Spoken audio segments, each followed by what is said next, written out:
정가의 10배를 주겠습니다. 동유럽 두 나라가 한국 무기를 보유한 국가에 이런 제안을 했고 유럽 전체가 패닉에 빠졌습니다. 불과 3년 전만 해도 유럽 국가들은 한국 무기를 비웃었죠. 가성비 좋은 임시 방편일 뿐이라고요. 그런데 지금은 완전히 판이 뒤집혔습니다. 그들이 몇 배의 돈을 들고 문을 두드리고 있거든요. 더 놀라운 건 한국은 무기를 판 게 아니라 유럽 군수 시장의 규칙 자체를 바꿨다는 사실입니다. 한국은 도대체 어떻게 이 판을 뒤집은 걸까요? 그 충격적인 전말 바로 들려드리겠습니다. 구독과 좋아요를 눌러주시고 감동의 대한민국이라고 댓글을 남겨주세요. 저는 엘리사 바인하르트입니다. 유럽연합 방위조달 협의체에서 15년을 일했죠. 숫자와 일정, 리스크 관리로 평가받아온 사람입니다. 그날 저는 처음으로 제 판단이 완전히 틀렸을 수도 있다는 생각을 했습니다. 2025년 초봄 브뤼셀의 한 비공개 회의실이었어요. 창밖으로는 비가 내리고 있었습니다. 회의실 안공기는 무거웠죠. 테이블 위에 놓인 보고서를 보는 순간 저는 말을 잃었습니다. 동유럽 두 나라가 한국 무기를 이미 보유한 국가의 프리미엄을 제시했다는 내용이었어요. 그것도 정가의 최소 5배 이상을 말이죠. 저는 숫자를 다시 확인했습니다. 한 번, 두 번, 세 번. 틀린 게 없었어요. 당혹감이 밀려왔습니다. 아니, 당혹감보다는 불쾌감에 가까웠죠. 말도 안 돼. 왜 지금인가? 왜 하필 한국인가? 저는 보고서를 내려놓고 창밖을 바라봤습니다. 빗방울이 유리창을 타고 흘러내렸어요. 마치 제 자존심이 흘러내리는 것 같았죠. 회의실 문이 열렸습니다. 소피아 코발렌코가 들어왔어요. 동유럽 안보자문위원인 그녀는 제 동료이자 가끔은 경고를 주는 사람이었죠. 소피아는 제 표정을 보더니 한숨을 쉬었습니다. 엘리사, 이미 알고 있었을 거라고 생각했어요. 그녀의 목소리는 차분했지만 어딘가 피곤해 보였죠. 저는 고개를 저었습니다. 알고 있었다고요? 이런 상황을 어떻게 예상할 수 있겠어요? 소피아는 의자에 앉으며 말했습니다. 엘리사, 우리는 시간을 놓쳤어요. 벌써 3년 전부터 경고했잖아요. 저는 입술을 깨물었습니다. 3년 전. 그때 저는 뭘 했죠? 한국을 임시 대안으로 봤습니다. 유럽 시스템이 더 우월하다고 믿었죠. 선진국의 질서를 의심하지 않았어요. 소피아는 계속 말했습니다. 지금 동유럽은 절박해요. 한국 무기 없이는 당장 공백을 못 막는다고 합니다. 저는 그 말을 듣는 순간 제 가슴 깊은 곳에서 무언가가 무너지는 걸 느꼈어요. 자존심이었을까요? 아니면 제가 그토록 믿어왔던 시스템에 대한 신뢰였을까요? 창밖에 비는 여전히 내리고 있었습니다. 저는 손가락으로 테이블을 두드렸어요. 규칙적인 리듬이었죠. 제 심장 박동처럼요. 왜 하필 한국인가? 저는 속으로 되뇌었습니다. 왜 제가 그토록 무시했던 나라가 지금 이 판을 쥐고 있는 건가요? 소피아는 자리에서 일어났습니다. 엘리사, 현실을 봐야 해요. 유럽은 늦었어요.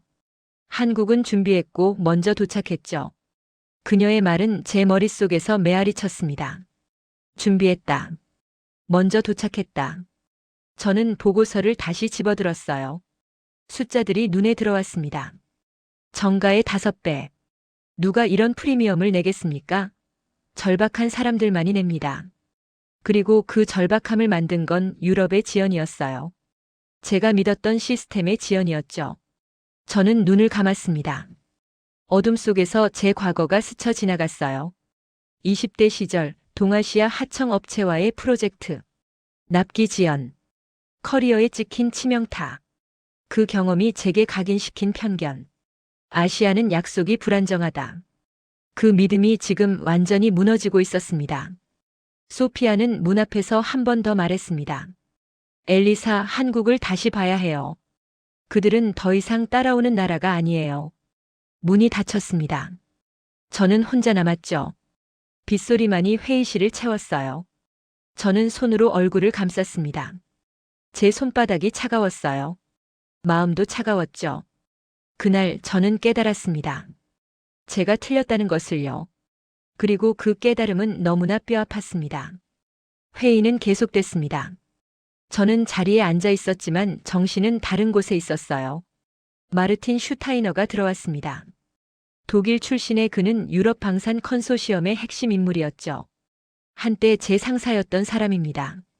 마르틴은 여전히 자신감에 차 있었어요. 그의 목소리는 회의실을 가득 채웠죠. 신사숙녀 여러분, 우리는 유럽의 기준을 지켜야 합니다. 한국 무기는 임시 방편일 뿐이에요. 저는 그 말을 들으며 속으로 웃었습니다. 쓴웃음이었죠. 임시 방편. 그게 정말 임시 방편일까요? 한 참석자가 손을 들었습니다. 그렇다면 우리 무기는 언제 도착합니까? 마르틴은 잠시 말을 멈췄어요. 그의 얼굴에 미세한 당황이 스쳤죠. 검토 중입니다. 협의가 필요한 사안이 몇 가지 있어요. 검토 중. 협의 필요. 조율 예정. 저는 그 단어들을 너무나 잘 알고 있었습니다. 제가 3년 동안 들어온 단어들이었으니까요. 그리고 그 단어들 뒤에 숨은 진실도 알고 있었죠. 우리는 늦고 있다는 것을요. 다른 참석자가 말했습니다. 동유럽 상황은 절박합니다. 지금 당장 굴릴 전력이 필요해요. 한국 무기라도 있어야 공백을 막을 수 있습니다. 마르틴의 얼굴이 굳어졌어요. 그는 고개를 저었습니다. 우리는 품질을 타협할 수 없습니다. 품질. 저는 그 단어에 움찔했어요. 품질이 문제였을까요? 아니면 우리의 자존심이 문제였을까요? 회의는 점점 뜨거워졌습니다. 목소리들이 높아졌죠. 누군가는 한국 무기의 성능을 의심했고 누군가는 유럽 무기의 지연을 비판했어요. 저는 그저 듣고만 있었습니다. 제 안에서 무언가가 끓어오르고 있었거든요. 분노였을까요? 아니면 자괴감이었을까요? 회의가 끝나고 저는 자료실로 향했습니다. 한국 방산 관련 파일들을 꺼냈어요. 먼지가 쌓여 있었죠. 저는 그 먼지를 털어내며 생각했습니다. 우리는 언제부터 이렇게 게을러졌을까? 파일을 펼쳤습니다. 납기 일정표가 눈에 들어왔어요. 한국 측 제안은 명확했습니다. 구체적인 월, 분기, 수량이 적혀 있었죠. 반면 유럽 측 일정표는 애매했습니다. 대략 예정, 조율 중. 그런 단어들로 가득했어요. 저는 손가락으로 한국 측 일정표를 따라갔습니다. 하나하나가 정확했어요. 마치 약속처럼요. 약속. 그 단어가 제 머릿속을 맴돌았습니다. 저는 언제부터 약속을 믿지 않게 됐을까요? 아니, 정확히는 아시아의 약속을 믿지 않게 됐을까요? 20대 시절의 기억이 떠올랐습니다. 제가 처음 맡았던 프로젝트였어요. 동아시아 하청 업체와의 협업이었죠. 그들은 납기를 약속했습니다. 하지만 지키지 못했어요. 한 달이 지연됐고 2달이 지연됐죠. 결국 프로젝트는 엉망이 됐습니다. 저는 그 책임을 졌어요. 커리어에 깊은 상처가 남았죠. 그리고 그 상처가 제게 가르쳐준 교훈은 명확했습니다. 아시아는 믿을 수 없다. 그 믿음은 확신이 됐고 확신은 편견이 됐어요. 저는 그 편견을 15년 동안 품고 살았습니다. 하지만 지금 그 편견이 흔들리고 있었어요. 저는 파일을 덮었습니다. 창밖을 바라봤죠. 비는 그쳤지만 하늘은 여전히 흐렸어요. 제 휴대폰이 울렸습니다. 소피아에게서 온 메시지였어요. 엘리사, 내일 한국 측과 미팅이 있어요. 참석해야 합니다. 저는 한숨을 쉬었습니다. 한국 측 미팅. 가고 싶지 않았어요. 하지만 가야 했죠. 그날 밤 저는 잠을 이루지 못했습니다.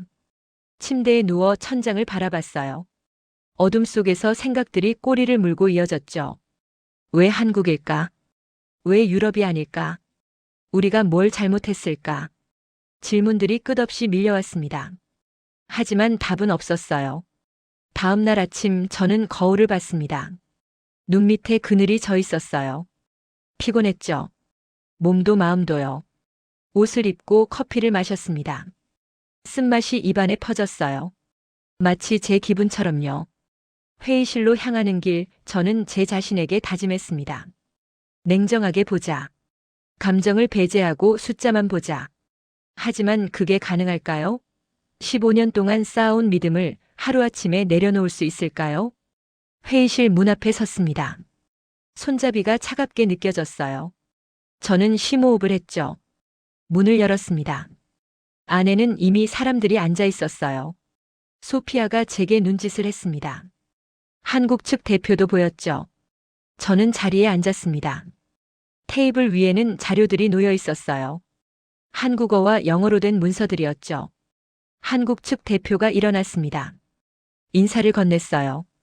저는 고개를 끄덕였습니다. 미소는 짓지 않았죠. 프레젠테이션이 시작됐습니다. 그들은 성능표를 보여줬어요. 수치들이 화면에 떴죠. 저는 그 수치들을 봤습니다. 인정하기 싫었지만 나쁘지 않았어요. 아니, 오히려 좋았습니다. 하지만 저는 여전히 의심했어요. 수치는 조작될 수 있으니까요. 실제와 다를 수 있죠. 그때 한국 측 대표가 말했습니다. 저희는 약속을 지킵니다. 이 날짜에 납품 가능합니다. 날짜. 그 단어에 제 귀가 번쩍 뜨였어요. 구체적인 날짜였습니다. 월일까지 명시돼 있었죠. 저는 속으로 중얼거렸습니다. 또 약속이군. 하지만 지킬 수 있을까? 회의는 계속됐습니다. 질문들이 오갔어요. 한국 측은 모든 질문에 답했습니다. 명확하게 숫자로요. 저는 점점 불편해졌습니다. 그들의 답이 너무 간단했거든요. 변명이 없었어요. 조건도 없었죠. 그저 가능하다, 이 날짜에 된다, 그렇게 말할 뿐이었습니다. 왜 이렇게 말이 간단할까? 왜 변명보다 숫자가 먼저 나올까? 의심이 당황으로 바뀌고 있었어요. 회의가 끝났습니다. 사람들이 일어났죠. 저는 자리에 그대로 앉아 있었습니다. 소피아가 다가왔어요. 엘리사, 어떻게 생각해요? 저는 고개를 저었습니다. 잘 모르겠어요. 아직은요. 소피아는 한숨을 쉬었습니다. 엘리사, 당신은 너무 오래 과거에 머물러 있어요. 그 말이 제 가슴을 찔렀습니다. 과거. 맞아요. 저는 20대의 실패에서 벗어나지 못하고 있었죠. 하지만 그게 쉬운 일인가요? 한 번의 실패가 15년을 지배하는 게 이상한가요? 저는 자리에서 일어났습니다. 창밖을 봤어요. 하늘이 조금 개고 있었습니다. 변화가 시작되고 있었어요. 제 안에서요. 시간을 거슬러 올라가 봅니다. 2022년 가을이었어요. 브뤼셀의 회의실은 자신감으로 가득 차 있었습니다. 유럽 방산 연례 회의였죠. 각국의 대표들이 모였어요. 독일, 프랑스, 이탈리아, 영국. 저는 그 자리에 앉아 있었습니다. 당시 저는 유럽 연합 방위조달 협의체의 중견 실무자였어요. 경험도 쌓였고 자신감도 있었죠. 회의 주제는 명확했습니다. 차세대 방위 시스템 도입 계획이었어요. 마르틴이 프레젠테이션을 시작했습니다. 독일 무기 시스템의 우수성을 강조했죠. 화면에는 화려한 그래픽이 떴어요. 성능 수치들이 쏟아졌습니다. 놀라운 수치들이었어요. 사거리, 정확도, 내구성. 모든 면에서 최고였죠. 프랑스 대표가 이어서 발표했습니다. 그들의 시스템도 뛰어났어요. 유럽의 자존심이라고 불릴 만했죠. 저는 그 발표들을 들으며 뿌듯함을 느꼈습니다. 우리는 세계 최고였으니까요. 선진국이었죠. 기술도 시스템도 모든 게 앞서 있었어요. 그때 누군가 질문했습니다. 한국은 어떻습니까? 회의실이 잠시 조용해졌어요. 그리고 몇몇 사람들이 웃음을 터뜨렸습니다. 비웃음에 가까운 웃음이었죠. 마르틴이 대답했습니다. 한국은 가성비 옵션입니다. 예산이 부족한 나라들을 위한 대안이죠. 대안. 임시방편. 그런 단어들이 오갔어요. 저도 그 의견에 동의했습니다. 솔직히 말하면 한국에 대해 깊이 생각해 본 적이 없었거든요. 그저 아시아의 한 나라. 빠르게 성장하고 있지만 여전히 따라오는 나라. 한 참석자가 물었습니다. 성능은 어떻습니까? 마르틴은 서류를 넘겼어요. 성능표 기준으로는 괜찮습니다. 하지만 실전 경험이 부족하죠. 신뢰성에 의문이 있어요. 신뢰성. 그 단어가 제 편견을 더욱 굳혔습니다. 맞아요. 신뢰할 수 없어요. 제 경험이 그걸 증명하잖아요. 20대 때의 기억이 다시 떠올랐어요. 동아시아 업체와의 악몽 같은 프로젝트. 지켜지지 않은 약속들, 쌓여가는 지연들. 저는 고개를 끄덕였습니다. 한국도 마찬가지겠죠. 약속은 하지만 지키지 못할 거예요. 회의는 계속됐습니다. 유럽 무기들의 장점이 하나씩 나열됐어요. 기술력, 내구성, 호환성. 모든 게 완벽해 보였습니다. 그때 한 참석자가 질문했습니다. 납기는 언제입니까? 회의실이 다시 조용해졌어요. 이번엔 웃음이 없었죠. 마르틴이 대답했습니다. 검토 중입니다. 몇 가지 기술적 문제를 해결하고 있어요. 프랑스 대표가 덧붙였습니다. 협의가 필요한 사안들이 있습니다. 조금 더 시간이 필요해요. 시간. 조금 더. 저는 그 말들을 메모했습니다. 특별히 신경 쓰지는 않았어요. 복잡한 시스템일수록 시간이 걸리는 게 당연하니까요. 회의가 끝나고 저는 동료들과 커피를 마셨습니다. 대화는 자연스럽게 방산 시장으로 흘러갔어요. 한 동료가 말했습니다. 한국이 요즘 공격적으로 마케팅하던데요. 다른 동료가 대꾸했어요. 걱정할 필요 없어요. 품질에서 우리를 못 따라와요. 저도 거들었습니다. 가격은 저렴할지 몰라도 신뢰성이 문제죠. 모두가 동의했어요. 우리는 확신에 차 있었습니다. 그날 저녁 저는 호텔 방으로 돌아왔습니다. 노트북을 켰어요. 이메일을 확인했죠. 한국 방산 기업에서 온 메일이 있었습니다. 미팅 제안이었어요. 저는 그 메일을 휴지통으로 옮겼습니다. 시간 낭비라고 생각했거든요. 창밖을 봤어요. 브뤼셀의 야경이 아름다웠습니다. 불빛들이 반짝였죠. 저는 그 불빛들을 보며 생각했습니다. 유럽은 여전히 세계의 중심이다. 우리의 시스템은 완벽하다. 하지만 그 완벽함 뒤에 균열이 생기고 있다는 걸 몰랐어요. 다음 날 저는 사무실로 출근했습니다. 책상 위에는 서류들이 쌓여 있었어요. 각종 제안서들이었죠.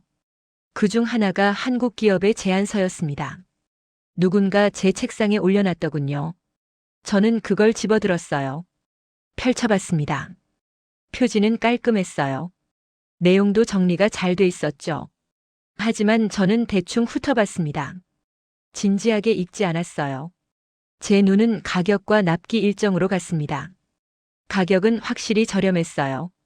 유럽 제품의 절반 수준이었죠. 납기는 구체적이었습니다. 몇 월 며칠까지 가능하다고 적혀 있었어요. 저는 코웃음을 쳤습니다. 또 약속이군. 하지만 지킬 수 있을까? 제안서를 덮었습니다. 서랍에 넣었어요. 다시 꺼내볼 생각은 없었죠. 점심시간 동료들과 식사를 했습니다. 대화 중에 한국 이야기가 나왔어요. 소피아가 말했습니다. 한국을 무시하면 안 돼요. 그들은 빠르게 성장하고 있어요. 저는 고개를 저었습니다. 성장하는 건 맞아요. 하지만 우리 수준에 오려면 아직 멀었죠. 소피아는 한숨을 쉬었어요. 엘리사, 당신은 너무 유럽 중심적이에요. 저는 반박했습니다. 사실을 말하는 거예요. 경험에서 나온 판단이죠. 경험. 그 단어가 제 방패였습니다. 제 편견을 정당화하는 도구였죠. 오후에 회의가 있었습니다. 동유럽 안보 상황에 대한 논의였어요. 한 대표가 우려를 표했습니다. 러시아의 움직임이 심상치 않다고요. 다른 대표가 물었습니다. 우리 방위 시스템은 준비됐습니까? 마르틴이 대답했습니다. 준비 중입니다. 곧 배치될 겁니다. 곧. 언제일까요? 구체적인 날짜는 없었어요. 저는 의문을 품지 않았습니다. 복잡한 일일수록 시간이 걸리니까요. 당연한 거였어요. 회의가 끝나고 저는 자료를 정리했습니다. 그때 소피아가 다가왔어요. 엘리사, 한국 측과 미팅 한번 해보는 게 어때요? 저는 고개를 저었습니다. 시간이 없어요. 우선순위가 아니죠. 소피아는 고집스럽게 말했습니다. 언젠가 후회할 거예요. 저는 웃었습니다. 후회? 제가 왜 후회하겠어요? 그날 저는 소피아의 경고를 무시했습니다. 제 확신은 굳건했으니까요. 저녁에 집으로 돌아왔어요. TV를 켰습니다. 뉴스가 나왔죠. 한국이 중동에 방산 수출 계약을 체결했다는 소식이었어요. 저는 채널을 돌렸습니다. 관심 없었거든요. 중동이면 가격 때문에 샀겠죠. 품질 때문은 아닐 거예요. 그렇게 저는 모든 신호를 무시했습니다. 한국의 성장을, 유럽의 지연을, 시장의 변화를요. 제 편견은 너무 강했어요. 20대의 상처가 너무 깊었죠. 그리고 그 편견이 3년 후 제게 가장 큰 후회를 안겨줄 줄은 몰랐습니다. 밤이 깊었습니다. 저는 침대에 누웠어요. 천장을 바라봤죠. 한국. 그 나라 이름이 머릿속을 스쳤습니다. 하지만 곧 사라졌어요. 저는 눈을 감았습니다.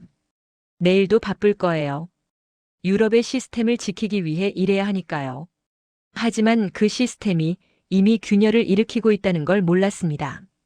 2023년 봄이었습니다. 우크라이나 상황이 심각해지고 있었어요. 동유럽 국가들이 긴장하기 시작했죠. 방위력 강화가 시급한 과제가 됐습니다. 저는 여러 회의에 참석했어요. 모두가 같은 질문을 했습니다. 언제 무기를 받을 수 있습니까? 유럽 방산 업체들은 같은 대답을 했어요. 검토 중, 협의 필요, 조율 예정. 저는 점점 불안해지기 시작했습니다. 왜 구체적인 날짜가 나오지 않을까? 하지만 여전히 믿었어요. 유럽 시스템은 복잡하지만 확실하다고요. 어느 날 소피아가 제게 말했습니다. 엘리사, 한국 측과 미팅을 잡았어요. 이번엔 꼭 참석해야 해요. 저는 한숨을 쉬었습니다. 정말 가야 하나요? 소피아는 단호했어요. 선택지를 넓혀야 해요. 유럽만으로는 부족할 수 있어요. 저는 마지못해 동의했습니다. 하지만 기대는 없었죠. 심지어 냉소적이었어요. 미팅 날이 왔습니다. 브뤼셀의 한 호텔 회의실이었어요. 저는 일부러 늦게 도착했습니다. 존중의 표시를 하고 싶지 않았거든요. 문을 열고 들어갔어요. 한국 측 대표들이 이미 앉아 있었습니다. 그중 한 사람이 일어났어요. 윤재민이었습니다. 한국 방산기업 글로벌 운영 책임자였죠. 윤재민은 인사를 건넸습니다. 저는 간단히 고개를 끄덕였어요. 그는 45세 정도로 보였습니다. 정장을 단정하게 입고 있었죠. 표정은 무덤덤했어요. 과장이 없었습니다. 미팅이 시작됐습니다. 윤재민은 프레젠테이션 없이 바로 본론으로 들어갔어요. 저희는 이 제품을 제안합니다. 이 날짜에 납품 가능합니다. 그는 서류를 건넸어요. 저는 받아서 펼쳤습니다. 날짜가 명확했습니다. 2023년 12월 15일. 구체적인 날짜였죠. 저는 고개를 들었어요. 정말 가능한가요? 윤재민은 제 눈을 똑바로 봤습니다. 가능합니다. 저는 속으로 웃었어요. 또 약속이군. 하지만 어차피 지키지 못할 거예요. 그때 소피아가 물었습니다. 만약 지연된다면요? 윤재민의 대답은 짧았어요. 지연되지 않습니다. 저희는 지킬 수 없는 날짜는 말하지 않습니다. 그 말에 저는 움찔했습니다. 지킬 수 없는 날짜는 말하지 않는다. 참 자신 있는 말이군요. 저는 서류를 더 자세히 봤어요. 수량, 사양, 가격 모두 명확했습니다. 애매한 부분이 없었죠. 왜 이렇게 말이 간단할까? 왜 변명이 없을까? 저는 질문을 던졌습니다. 품질 보증은 어떻게 됩니까? 윤재민은 다른 서류를 건넸어요. 품질 보증서였습니다. 구체적인 조건들이 적혀 있었죠. 모든 게 문서화돼 있었습니다. 말이 아니라 증거로 보여주더군요. 저는 점점 당황하기 시작했어요. 이건 제가 아는 아시아 업체가 아니었습니다. 미팅은 1시간 동안 이어졌어요. 윤재민은 모든 질문에 답했습니다. 숫자로, 날짜로, 문서로요. 변명은 단 한 번도 없었습니다. 조건도 달지 않았어요. 그저 가능하다, 이렇게 된다, 그렇게만 말했죠. 미팅이 끝났습니다. 윤재민은 명함을 건넸어요. 저는 받았습니다. 명함을 보는데 손이 떨렸어요. 왜 떨리는 걸까요? 호텔을 나왔습니다. 소피아가 물었어요. 어떻게 생각해요? 저는 솔직하게 말했습니다. 잘 모르겠어요. 너무 간단해서 오히려 의심스러워요. 소피아는 한숨을 쉬었어요. 엘리사, 때로는 간단한 게 진짜예요. 저는 대답하지 않았습니다. 혼란스러웠거든요. 그날 밤 저는 윤재민의 말을 계속 곱씹었습니다. 지킬 수 없는 날짜는 말하지 않는다. 그게 정말일까요? 아니면 또 다른 거짓말일까요? 저는 노트북을 켰어요. 한국 방산에 대해 검색했습니다. 기사들이 쏟아졌어요. 폴란드 수출, 호주 수출, 중동 수출. 계약들이 실제로 이행되고 있었습니다. 납기가 지켜지고 있었어요. 저는 기사를 하나씩 읽었습니다. 수치들이 눈에 들어왔죠. 정시 납품률 98%. 그 숫자를 보는 순간 제 가슴이 철렁했습니다. 98%. 유럽은 얼마나 될까요? 저는 감히 계산하지 못했어요. 창밖을 봤습니다. 밤이 깊었어요. 별이 보였죠. 저는 그 별들을 보며 생각했습니다. 내가 틀렸을까? 아니야. 저는 고개를 저었어요. 아직 확신할 수 없어. 한두 번의 성공이 전부는 아니니까. 하지만 제 마음 한구석에서 의심이 자라나고 있었습니다. 다음 날 저는 마르틴을 찾아갔어요. 그의 사무실 문을 두드렸습니다. 들어오세요. 마르틴의 목소리가 들렸죠. 저는 들어갔습니다. 마르틴은 서류를 보고 있었어요. 저는 한국 미팅에 대해 말했습니다. 그들의 제안이 구체적이었다고요. 마르틴은 웃었어요. 엘리사, 속지 마세요. 그들은 마케팅을 잘할 뿐이에요. 하지만 납기가 명확했어요. 저는 말했습니다. 마르틴은 고개를 저었어요. 약속하기는 쉽죠. 지키는 게 어려운 거예요. 저도 그렇게 생각했습니다.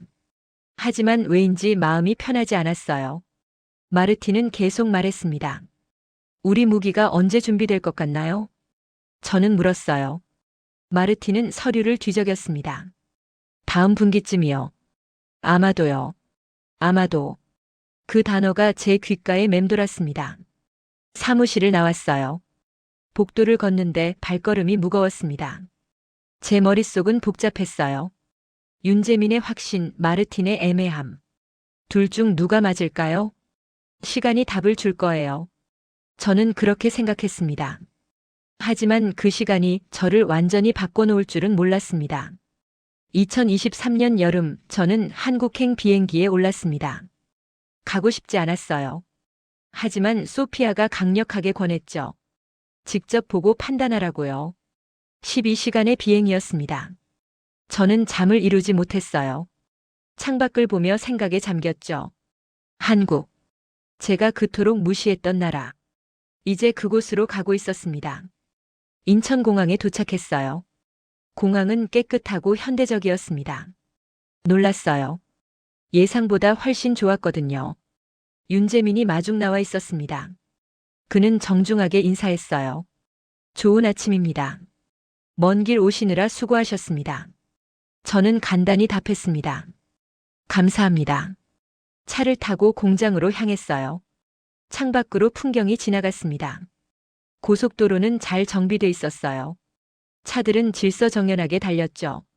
저는 속으로 놀랐습니다. 이게 내가 상상했던 한국이 아니었거든요. 1시간 정도 달렸을까요? 공장 단지가 보였습니다. 규모가 컸어요. 건물들이 줄지어 서 있었죠. 차가 멈췄습니다. 윤재민이 말했어요. 도착했습니다. 저는 차에서 내렸어요. 공기가 신선했습니다. 바람이 불었죠. 공장 입구로 들어갔습니다. 보안 검색을 받았어요. 철저했습니다. 안으로 들어가니 생산 라인이 보였어요. 저는 숨을 멈췄습니다. 라인은 움직이고 있었습니다. 빠르게 정확하게요. 작업자들이 각자의 위치에서 일하고 있었어요. 무언가를 조립하고 검사하고 포장했죠. 모든 게 체계적이었습니다. 낭비가 없었어요. 윤재민이 설명하기 시작했습니다. 저희는 3교대로 운영합니다. 라인은 24시간 돌아갑니다. 24시간.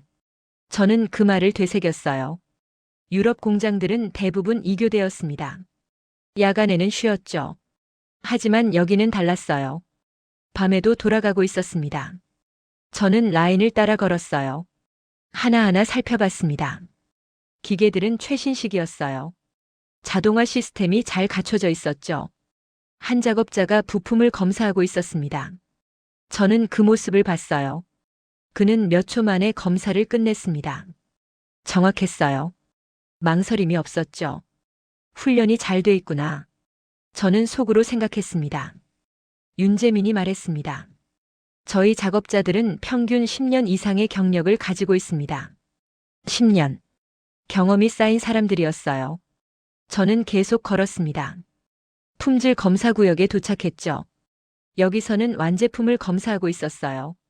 하나하나 꼼꼼하게요. 검사 기준표가 벽에 붙어 있었습니다. 저는 그걸 봤어요. 기준이 까다로웠습니다. 유럽 수준과 비슷했죠. 어떤 항목은 더 엄격했어요. 윤재민이 말했습니다. 불합격품은 절대 출하되지 않습니다. 그의 목소리는 단호했어요. 타협이 없었습니다. 저는 불합격품 처리 구역을 봤습니다. 제품들이 쌓여 있었어요. 많지는 않았지만 분명 있었습니다.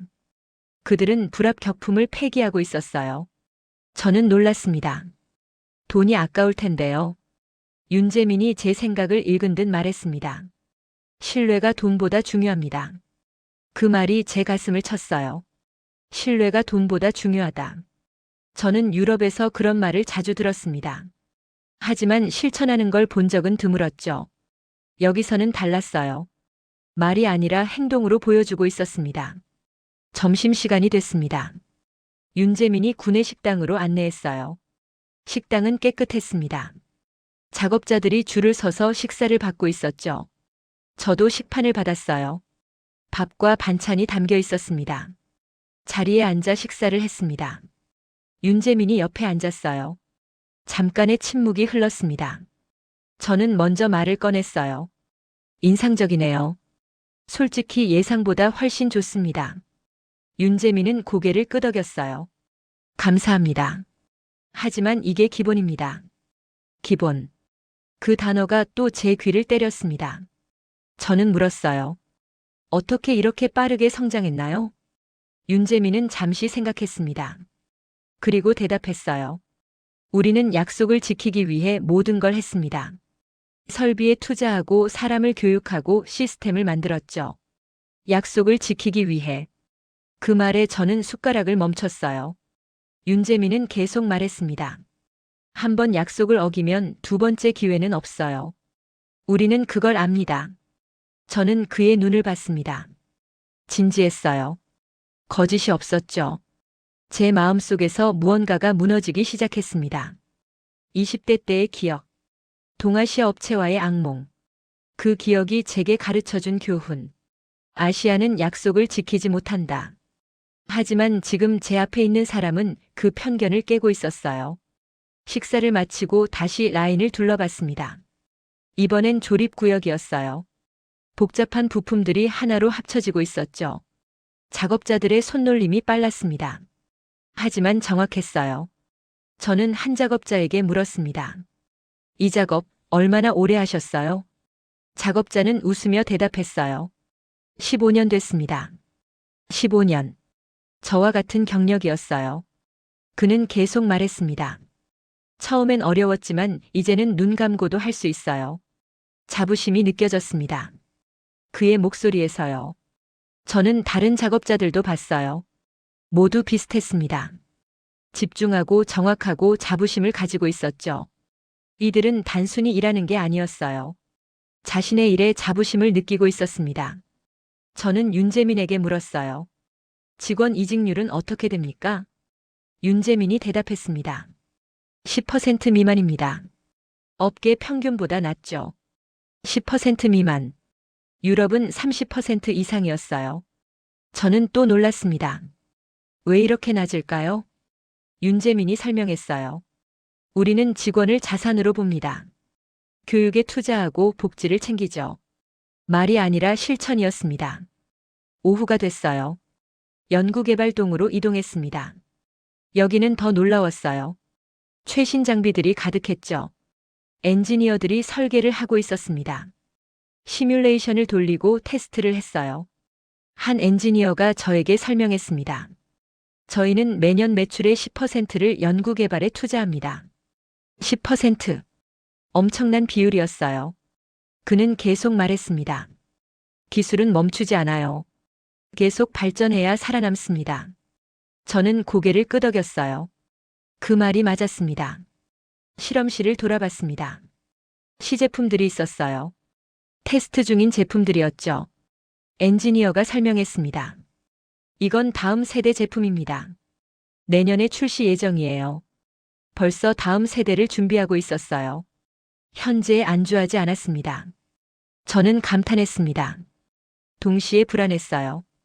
유럽은 뭘 하고 있을까? 우리도 이렇게 빠르게 움직이고 있을까? 대답은 명확했습니다. 아니요.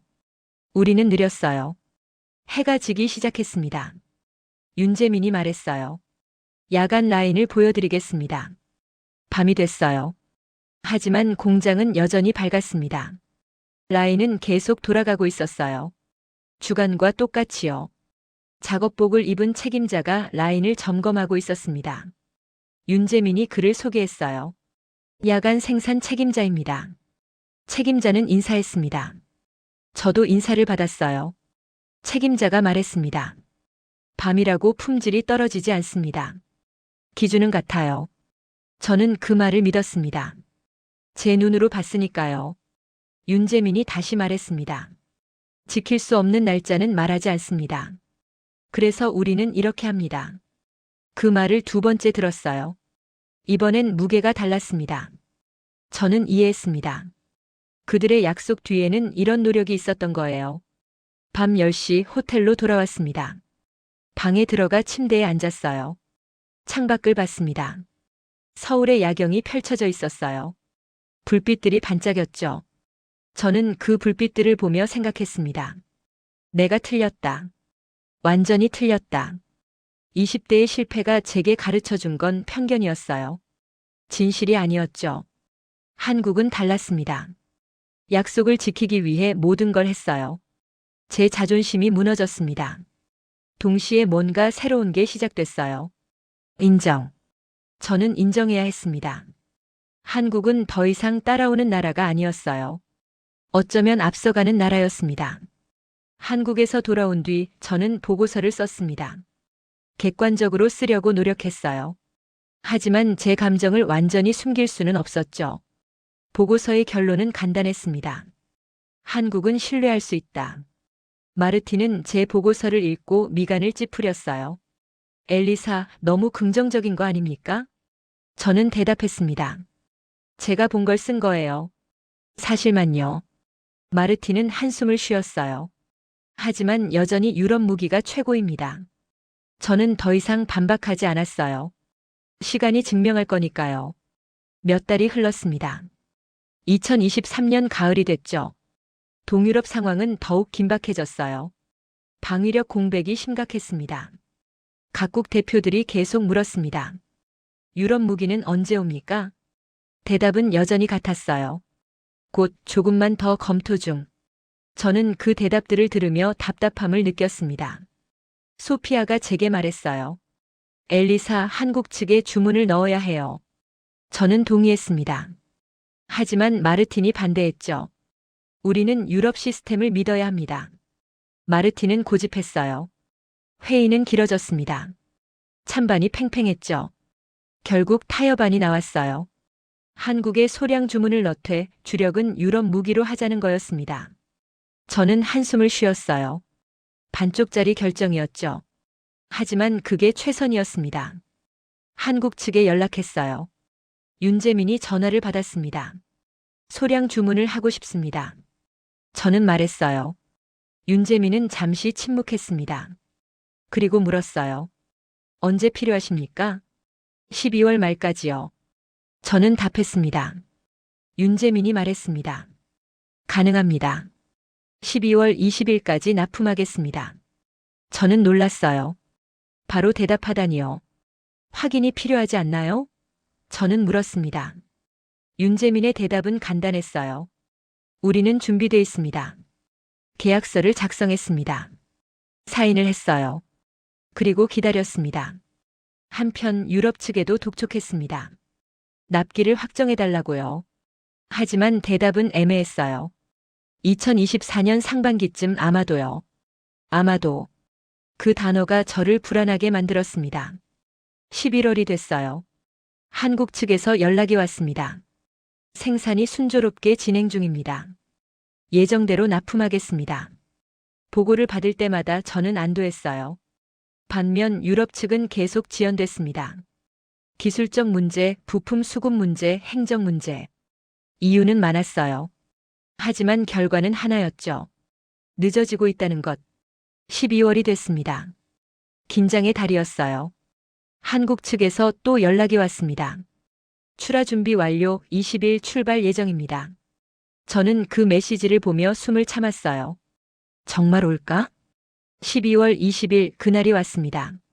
저는 사무실에서 대기했어요. 휴대폰을 계속 확인했죠. 오후 2시 윤재민에게서 메시지가 왔습니다. 출발했습니다. 사진 첨부합니다. 사진을 열었어요. 트럭에 실린 컨테이너들이 보였습니다. 제 손이 떨렸습니다. 정말 출발했구나. 며칠 후 물건이 도착했습니다. 동유럽 항구에서 연락이 왔어요. 한국 화물 도착 확인했습니다. 저는 그 연락을 받고 자리에서 일어났습니다. 소피아에게 달려갔어요. 왔어요. 정말 왔어요. 소피아는 웃었습니다. 말했잖아요. 한국은 다르다고요. 검수가 시작됐습니다. 제품 상태, 수량, 사양 모두 확인했어요. 완벽했습니다. 하나도 빠짐없이 약속대로였죠. 보고서가 올라왔어요. 납품 완료, 품질 합격. 저는 그 보고서를 들고 마르틴을 찾아갔습니다. 마르틴은 보고서를 읽었어요. 얼굴이 굳었습니다. 정말 왔군요. 그가 중얼거렸어요. 저는 물었습니다. 유럽 무기는 언제 옵니까? 마르틴은 대답하지 못했어요. 입만 번긋했죠. 저는 더 이상 기다리지 않았습니다. 돌아서서 나왔어요. 복도를 걸으며 생각했습니다. 전쟁은 성능표에서 시작되지 않는다. 시간표에서 시작된다. 그 깨달음이 제 머릿속을 가득 채웠어요. 동유럽 국가들도 같은 걸 깨달았습니다. 그들은 한국 무기를 배치하기 시작했어요. 즉시 운용 가능했죠. 반면 유럽 무기는 여전히 오지 않았습니다. 2024년 초가 됐어요. 상황은 더욱 급박해졌습니다. 동유럽 국가들이 추가 주문을 요청했어요. 한국에요. 회의가 열렸습니다. 분위기가 달라져 있었죠. 이제 아무도 한국을 의심하지 않았어요. 오히려 의존하고 있었습니다. 한 대표가 말했습니다. 지금 당장 굴릴 전력이 필요해요. 한국 무기가 유일한 선택입니다. 마르틴도 더 이상 반대하지 못했어요. 계약이 늘어났습니다. 한국 측 주문이 배로 늘었죠. 저는 그 과정을 지켜봤습니다. 복잡한 심경이었어요. 기쁘면서도 쓸쓸했습니다. 유럽은 왜 이렇게 됐을까? 우리의 자만이 이 결과를 낳은 걸까? 질문들이 끝없이 떠올랐어요. 그해 봄 유럽 무기가 드디어 도착했습니다. 약속보다 6개월이 늦었어요. 하지만 이미 늦었습니다. 전선은 한국 무기로 채워져 있었으니까요. 동유럽 국가들은 유럽 무기를 받았지만 우선순위를 한국 무기에 뒀어요. 이유는 간단했습니다. 믿을 수 있으니까요. 저는 그 변화를 목격했습니다. 판이 바뀌고 있었어요. 한국이 중심이 되고 유럽이 보조가 되는 구조로요. 몇 년 전만 해도 상상할 수 없던 일이었습니다. 하지만 현실이 됐어요. 그리고 저는 그 현실의 증인이었죠. 2025년 초봄 충격적인 소식이 들려왔습니다. 동유럽 두 나라가 한국 무기를 보유한 국가에 제안을 했다는 거예요. 우리 것을 나눠달라고요. 대가는 정가의 몇 배를 주겠다고 했습니다. 저는 그 보고서를 받고 멍해졌어요. 정가의 5배. 어떤 건 7배까지도 제시했더군요. 프리미엄. 그것도 엄청난 프리미엄이었습니다. 저는 책상에 앉아 보고서를 계속 읽었어요. 왜 이런 일이 벌어진 걸까? 대답은 명확했습니다. 절박했으니까요. 유럽 무기는 여전히 부족했어요. 납기는 계속 밀렸죠. 반면 한국 무기는 정시에 도착했습니다. 품질도 좋았어요. 수요가 공급을 초과했습니다. 가격이 오르는 건 당연했죠. 하지만 저는 화가 났어요. 왜? 왜 한국이 이 판을 쥐고 있는 거죠? 우리가 늦었을 뿐인데. 우리도 할 수 있었는데. 분노가 제 마음 깊은 곳에서 치솟았습니다. 하지만 그 분노 뒤에는 다른 감정도 있었어요. 자괴감이었습니다. 우리가 한국을 무시했던 시간들. 그 시간 동안 한국은 준비하고 있었어요. 우리가 회의하고 검토할 때 한국은 생산하고 있었습니다. 우리가 약속을 미룰 때 한국은 지키고 있었죠. 결과가 이거였어요. 회의가 소집됐습니다. 긴급 안건이었죠. 마르틴이 먼저 말했습니다. 이건 말도 안 됩니다. 우리 무기가 더 우수한데요. 한 대표가 반박했어요. 우수해도 없으면 소용없습니다. 마르틴은 얼굴이 붉어졌어요. 시간만 주면 충분히 공급할 수 있어요. 시간. 저는 그 단어에 움찔했습니다. 우리에게 시간이 있었나요? 3년이 넘는 시간이 있었잖아요. 하지만 우리는 그 시간을 낭비했습니다. 소피아가 말했습니다. 현실을 봐야 해요. 시장은 이미 바뀌었어요. 마르틴은 고개를 저었어요. 일시적 현상입니다. 일시적? 저는 속으로 웃었어요. 이게 일시적일까요? 아니에요. 구조적 변화였습니다. 회의는 격론으로 치달았어요. 목소리들이 높아졌죠. 저는 가만히 앉아 듣기만 했습니다.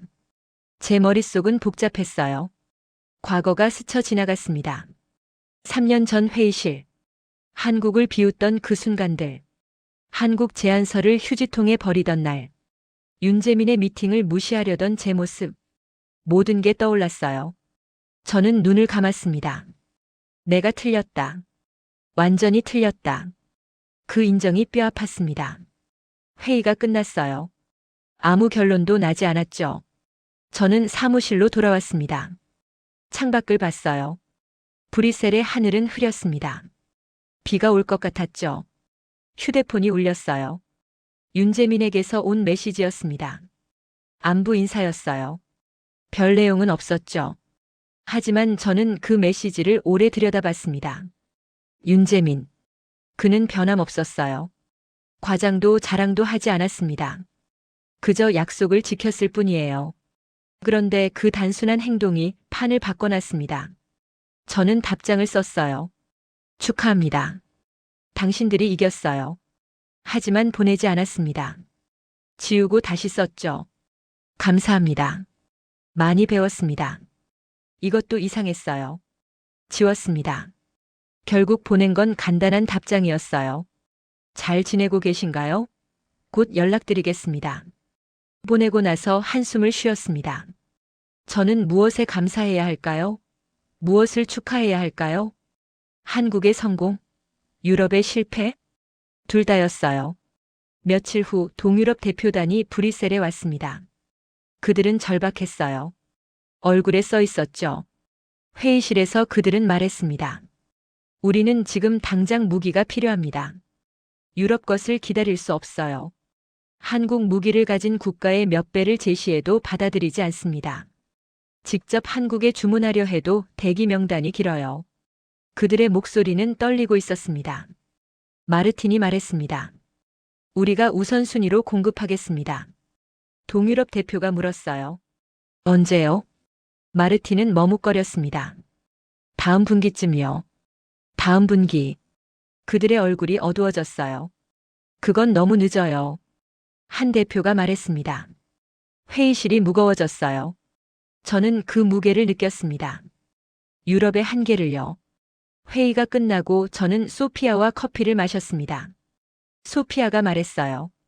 엘리사, 이제 인정해야 해요. 무엇을요? 저는 물었습니다. 우리가 졌다는 걸요. 소피아의 목소리는 담담했어요. 졌다.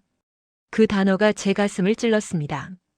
저는 커피를 한 모금 마셨어요. 쓴맛이 입안에 퍼졌죠. 진 게 아니에요. 저는 말했습니다. 그럼 뭐죠? 소피아가 물었어요. 저는 잠시 생각했습니다. 그리고 대답했어요. 우리가 늦었을 뿐이에요. 소피아는 고개를 끄덕였어요. 맞아요. 늦었죠. 하지만 늦은 건 진 거나 마찬가지예요. 그녀가 덧붙였습니다. 저는 반박하지 않았어요. 맞는 말이었으니까요. 그날 밤 저는 집에서 와인을 마셨습니다. 혼자서요. 잔을 기울이며 생각했어요. 한국은 무기를 판 게 아니었습니다. 판 자체를 바꿨어요. 어떻게? 간단했죠. 약속을 지켰습니다. 그게 전부였어요. 하지만 그 단순한 것이 가장 어려운 거였습니다. 유럽은 그걸 못했어요. 저도 못했죠. 우리는 약속보다 변명을 먼저 했습니다. 날짜보다 검토를 먼저 말했어요. 결과보다 과정을 강조했죠. 하지만 시장은 결과만 봤습니다. 누가 약속을 지키는지만 봤어요. 그리고 한국이 지켰습니다. 저는 와인잔을 내려놓았어요. 창밖을 봤습니다. 별이 보였죠. 저 별들은 변함없이 빛나고 있었어요. 하지만 세상은 변했습니다. 한국이 중심이 되고 유럽이 주변이 되는 세상으로요. 믿기 힘들었어요. 몇 년 전만 해도 상상할 수 없던 일이었으니까요. 하지만 현실이었습니다. 그리고 그 현실을 만든 건 거창한 게 아니었어요. 약속, 시간, 신뢰. 그 단순한 것들이었습니다. 저는 자리에서 일어났어요. 침대로 갔죠. 누웠지만 잠이 오지 않았습니다. 제 머릿속은 계속 돌아갔어요. 프리미엄. 정가의 몇 배. 그 숫자들이 의미하는 건 뭘까요? 절박함? 아니에요. 신뢰였습니다. 사람들은 신뢰의 프리미엄을 지불하고 있었어요. 한국이 쌓아온 신뢰예요. 반면 유럽은 신뢰를 잃었습니다. 저도 잃었어요. 제 편견이, 제 자만이 저를 여기까지 끌고 왔습니다. 후회가 밀려왔어요. 만약 3년 전에 한국을 제대로 봤다면, 만약 윤재민의 제안을 진지하게 받아들였다면, 만약 제 편견을 내려놓았다면, 지금 상황이 달라졌을까요? 대답은 알 수 없었어요. 하지만 한 가지는 확실했습니다. 저는 틀렸어요. 그리고 그 대가를 치르고 있었습니다. 시간이 흘렀습니다. 2025년 여름이 됐어요. 저는 여전히 브뤼셀에서 일하고 있었습니다. 하지만 제 시선은 완전히 바뀌어 있었죠. 프로젝트 회의가 있었어요. 새로운 방산 계획을 논의하는 자리였습니다. 마르틴이 유럽 무기를 제안했어요. 여전히 확신에 차 있었죠. 하지만 저는 질문했습니다. 납기는 언제입니까? 구체적으로요. 마르틴은 당황했어요. 검토가 필요합니다. 저는 고개를 저었습니다. 그럼 한국 옵션도 함께 검토합시다. 회의실이 조용해졌어요. 마르틴이 물었습니다. 엘리사, 당신 변했군요. 저는 웃었습니다. 네, 변했어요. 현실을 봤으니까요. 소피아가 제 편을 들어줬어요. 엘리사 말이 맞아요. 옵션을 넓혀야 해요. 결국 한국 옵션이 포함됐습니다. 회의가 끝나고 저는 윤재민에게 연락했어요. 미팅을 요청했습니다. 그는 흔쾌히 응했죠. 다음 주 윤재민이 브뤼셀에 왔습니다. 카페에서 만났어요. 오래간만이었습니다. 윤재민은 변함없었어요. 차분하고 정중했죠. 커피를 주문하고 대화를 시작했습니다. 저는 먼저 말을 꺼냈어요. 3년 전 제가 당신을 무시했습니다. 윤재민은 고개를 저었어요. 무시라기보다는 의심이었죠. 맞아요. 저는 인정했습니다. 의심했어요. 당신들을 믿지 않았죠. 윤재민은 잠시 침묵했습니다. 그리고 말했어요. 이해합니다. 신뢰는 하루아침에 생기지 않으니까요. 그의 말이 제 가슴을 쳤어요. 신뢰. 그게 핵심이었습니다. 저는 계속 말했어요. 하지만 지금은 달라요. 당신들이 옳았어요. 윤재민은 웃었습니다. 옳고 그른 게 아니에요. 우리는 그저 약속을 지켰을 뿐이에요. 약속을 지켰을 뿐. 그 단순한 말이 모든 걸 설명했습니다. 저는 커피를 한 모금 마셨어요. 그리고 물었습니다. 어떻게 그렇게 확신할 수 있었나요? 약속을 지킬 수 있다고요. 윤재민은 잠시 생각했어요. 그리고 대답했습니다. 준비했으니까요. 시스템을 만들고 사람을 교육하고 설비에 투자했죠. 약속은 입으로 하는 게 아니에요. 준비로 하는 겁니다. 저는 고개를 끄덕였어요. 준비. 유럽은 그걸 소홀히 했습니다.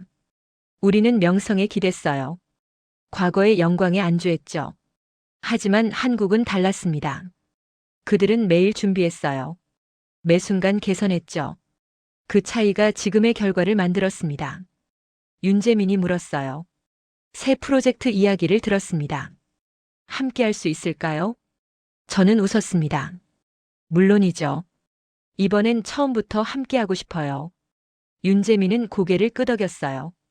우리는 프로젝트 세부 사항을 논의했습니다. 일정, 수량, 조건.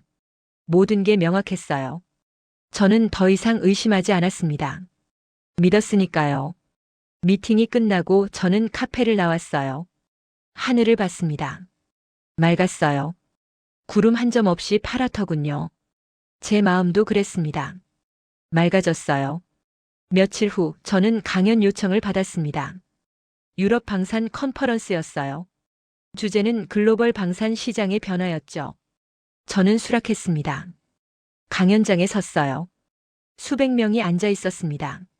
저는 마이크를 잡고 말하기 시작했습니다. 여러분, 저는 고백하겠습니다. 3년 전 저는 한국을 무시했어요. 회장이 조용해졌습니다. 저는 계속 말했어요. 한국 무기를 임시 방편이라 생각했습니다. 그들의 약속을 믿지 않았죠.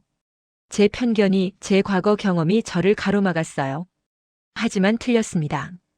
완전히요. 몇몇 사람들이 웅성거렸어요. 저는 목소리를 높였습니다. 한국은 한 번도 잘못한 적이 없어요. 우리가 늦었을 뿐입니다. 우리가 회의할 때 그들은 생산했어요. 우리가 검토할 때 그들은 납품했죠. 우리가 약속을 미룰 때 그들은 지켰습니다. 회장이 더욱 조용해졌어요. 저는 계속했습니다. 강대국은 소리가 큰 나라가 아니에요. 약속한 날짜를 지키는 나라입니다. 박수가 터져 나왔어요. 작은 박수였지만 진심이 담겨 있었죠. 저는 마지막으로 말했습니다. 세계의 시선이 바뀌고 있어요. 한국은 이제 중심입니다. 그리고 이 판을 만든 건 무기가 아니에요. 태도였습니다. 박수가 더 커졌습니다. 저는 무대에서 내려왔어요. 소피아가 다가왔습니다. 좋은 강연이었어요. 저는 고개를 끄덕였어요. 사실을 말했을 뿐이에요. 그날 저녁 저는 호텔 방에 혼자 앉아 있었습니다. 창밖을 봤어요. 브뤼셀의 야경이 아름다웠죠. 하지만 제 눈에는 다른 풍경도 보였습니다. 한국의 공장. 밤에도 돌아가는 라인. 윤재민의 차분한 눈빛. 약속을 지키기 위해 노력하는 사람들. 그 모습들이 떠올랐어요. 저는 노트북을 켰습니다. 이메일을 썼죠. 윤재민에게요. 감사합니다. 당신들이 제게 가르쳐준 것들에 대해서요. 약속의 무게, 신뢰의 가치, 준비의 중요성. 저는 이제 압니다. 진정한 강함은 힘이 아니라 지켜진 약속에서 나온다는 걸요. 이메일을 보냈습니다. 그리고 창밖을 다시 봤어요. 별들이 반짝이고 있었습니다. 변함없이 묵묵히요. 한국도 그랬습니다. 변함없이 약속을 지키고 묵묵히 준비했어요. 그 결과가 지금이었습니다. 저는 미소 지었습니다. 제 편견이 깨진 게 아까운 게 아니었어요. 오히려 감사했습니다. 진실을 볼 수 있게 됐으니까요. 세상은 바뀌고 있었습니다. 한국이 중심이 되는 세상으로요. 그리고 저는 그 변화를 목격하고 있었습니다. 아니, 목격만 하는 게 아니었어요. 함께하고 있었습니다. 이제 저는 한국과 함께 일합니다. 의심 없이 신뢰를 갖고요. 왜냐하면 그들이 증명했으니까요. 약속은 지켜진다는 걸요. 그리고 그것이 세상을 바꾼다는 걸요. 제 여정은 여기서 끝나지 않습니다. 새로운 시작이에요. 한국과 함께하는 새로운 시작. 저는 기대됩니다. 어떤 미래가 펼쳐질지요. 하지만 한 가지는 확신합니다. 그 미래에는 지켜진 약속들이 가득할 거예요. 그리고 그 약속들이 더 나은 세상을 만들 겁니다.